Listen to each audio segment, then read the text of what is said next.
சீர்கேடுகளை சரிப்படுத்துங்கள். இன்றைய சமுதாயம் பலவிதமான தீமைகளை தனக்கத்தே கொண்டுள்ளது.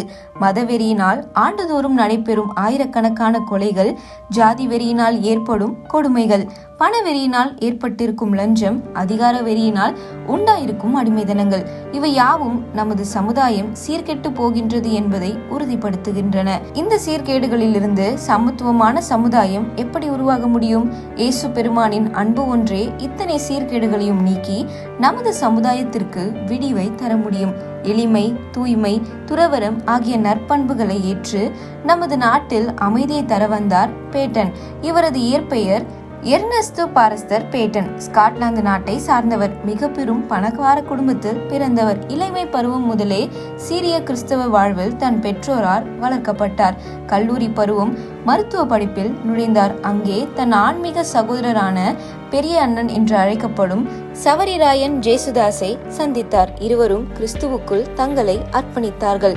இந்தியர்களுக்கு இந்திய வழிபாட்டு முறையிலேயே இயேசுவை பற்றி அறிவிக்கவும் வாழ்ந்து காட்டவும் தங்களை தியாகம் செய்தனர். தமிழ்நாட்டில் திருப்பத்தூர் என்ற இடம். எளிமையான வாழ்வும் யதார்த்தமான செயலும் அன்பான பேச்சும் பேட்டனின் மொத்த வடிவமாக காண்போரை கவர்ந்திழுத்தன. கிறிஸ்துவின் அன்பை கிராமங்கள் தோறும் எடுத்துரைத்த இச்சேவகர் சிறியவர்களின் சின்ன அண்ணனாக வாழ்ந்து மறைந்தார். அன்பரே, உங்கள் வாழ்வால் பிறர் வளம் பெறுகிறார்களா? வாழ்விலிருந்து வாழ்வுக்கு. இந்த உலகம் நமக்காக வைக்கப்பட்டிருக்கிற கடவுளுடைய பாடசாலை. குயவனின் கரங்களில். ஆண்டவரே, நீர் தந்த உலகத்தில் உத்தமமான சாட்சியாக நான் வாழ என்னை தகுதிப்படுத்தியருளும்.